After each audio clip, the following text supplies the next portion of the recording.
Hey everybody, it's Colin Fitzgerald here from Jet Space Magazine, and today I'm sitting here with none other than Couture. Hi. You're watching a very special edition of the Nightlife Roundup.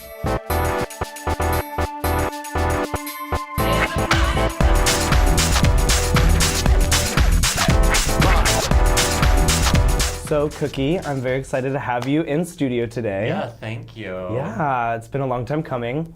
You know, I've been wondering for a really long time, what got you into drag in the first place? Yeah, I've been like obsessed with drag queens for as long as I can remember. Like when I was a kid, my favorite movie was Tu Wong Fu. Oh my God, yes. But it was one of those things that even though I had and still do have like a really deep appreciation for drag queens, I never really thought that I'd be able to get into it, you know? Right.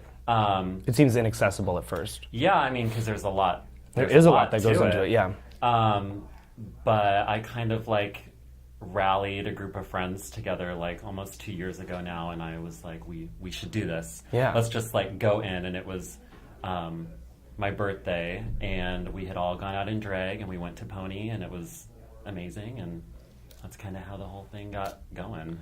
And that group of friends has now turned into your drag house. Well, they're all dead now. Oh, they're all dead, right, yeah. So myself... Dead to me, basically. Myself, Americano, and K5X, we all kind of started that night on my birthday, which will be 2 years ago this March, so next month.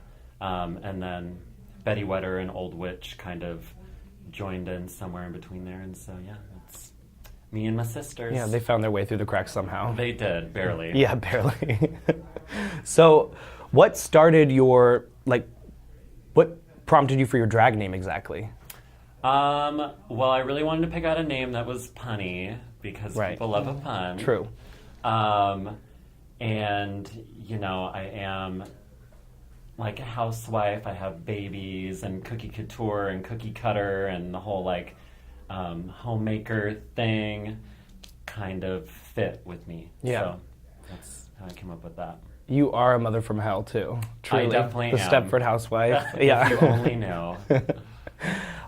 So, talking more about your drag house, a part of your drag house now, Old Witch, is actually your husband. How did he get involved with your halfway house sisterhood? Well, in a lot of ways, like I owe a lot of what I've been able to do to Old Witch, if that makes sense.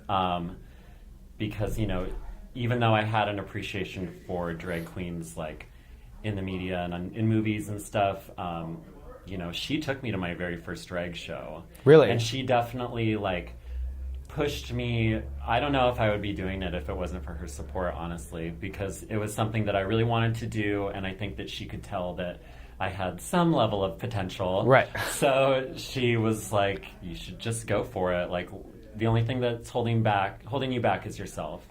So then when me and the rest of the girls won Art House, it was just kind of natural to add her to the mix because she had been so influential for me anyway from the beginning. So. And was there a certain like night or performance that was like her debut? I don't remember when her debut was. I feel like maybe it wasn't that long ago, but I remember the first time I saw her was at one of your St. John's nights. Yeah. For RuPaul's Drag Race. I think that might have been like one of the first ones. That might have been. She has like, I mean, obviously I'm biased. Yeah. But like, she's just like really coming into her own this year. I'm really excited to see what she does and how she moves forward. And like, the two of us could not be more different aesthetically, you know? Right. Oh, totally, yeah. So it's cool for me to like be in the audience and get to see her do her thing, and yeah. And talking aesthetics-wise, if you've ever seen a show with either Cookie or Old Witch, if you've been to an art house show with the both of them, you really can tell the difference in their style. Old Witch is giving you like black goop coming out of their mouth, and they wear a mask, and it's just a total spooky ghoul type drag, and then you see Cookie, and she's just All fart jokes. all fart jokes, but baking pies Absolutely. with razor blades in it. You know, she's a truly that fembot. Yeah, she's great.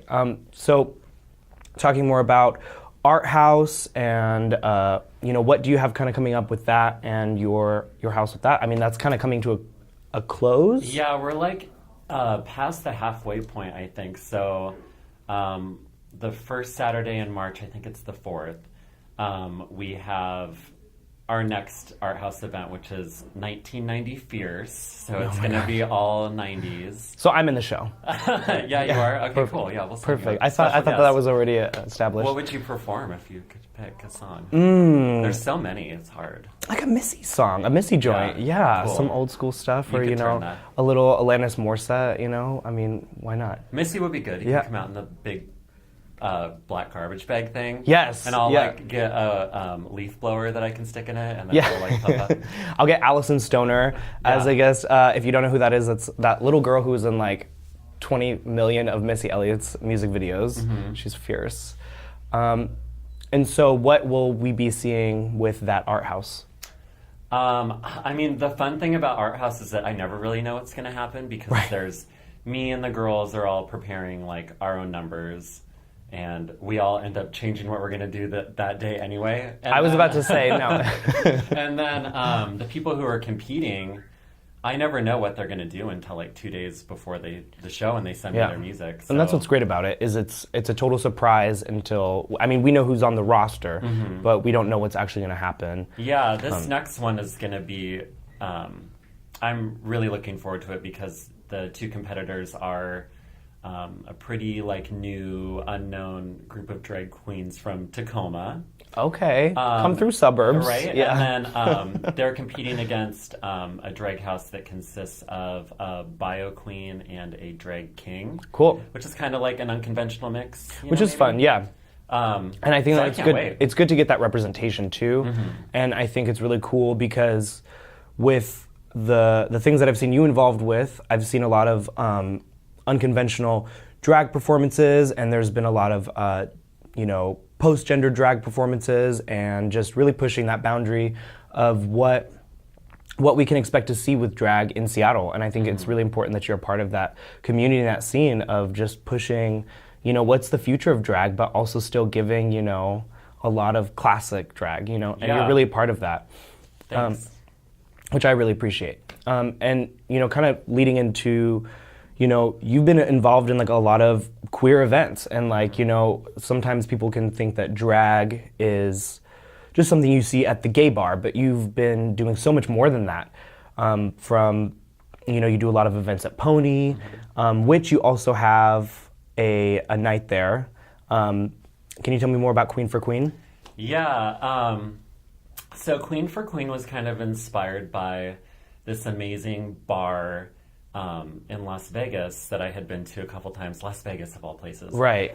It's not there anymore, but it was called the Drink and Drag, and it was a bar and bowling alley, and it was pretty small. It was also like a small dance club. Glamour. Yeah, right? And everybody who worked there, from the bouncers to the people that would give you your bowling shoes to the bartenders, cool.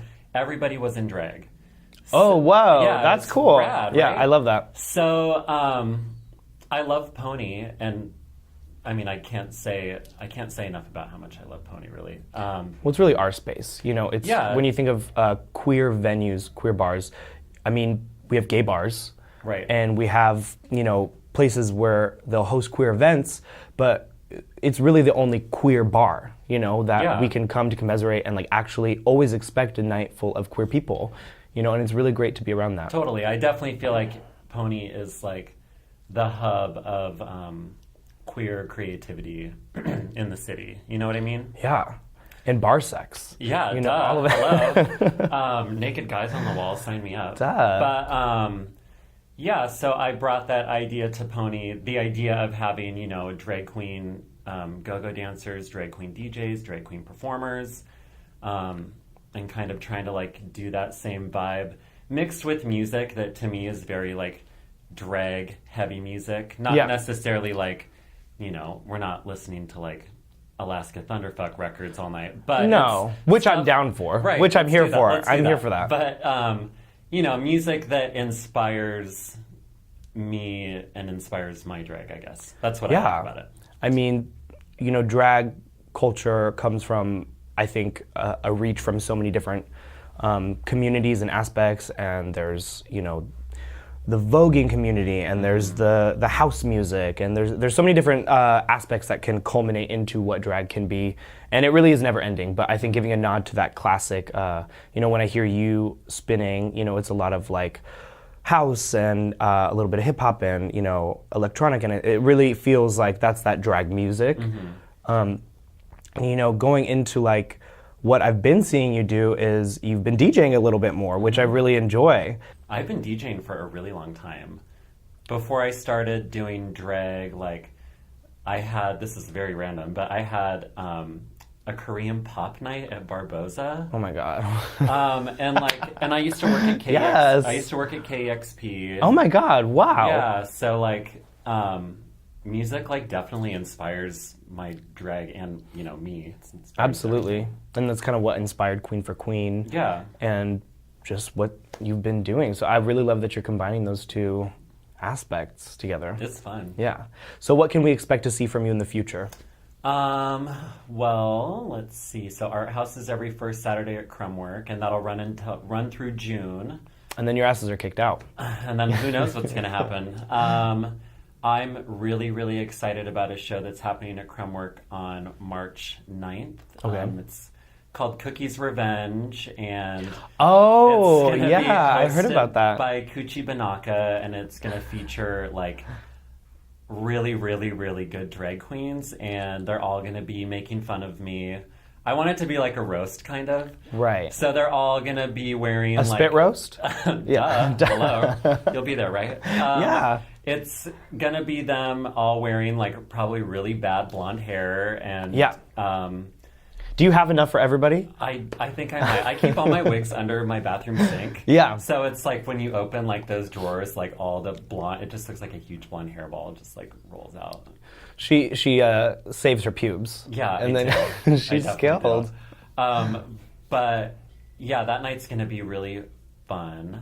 And then I'm going to be hosting a drag showcase in West Seattle, which is my neighborhood. Yes. On March 31st, called West End Girls at the Skylark.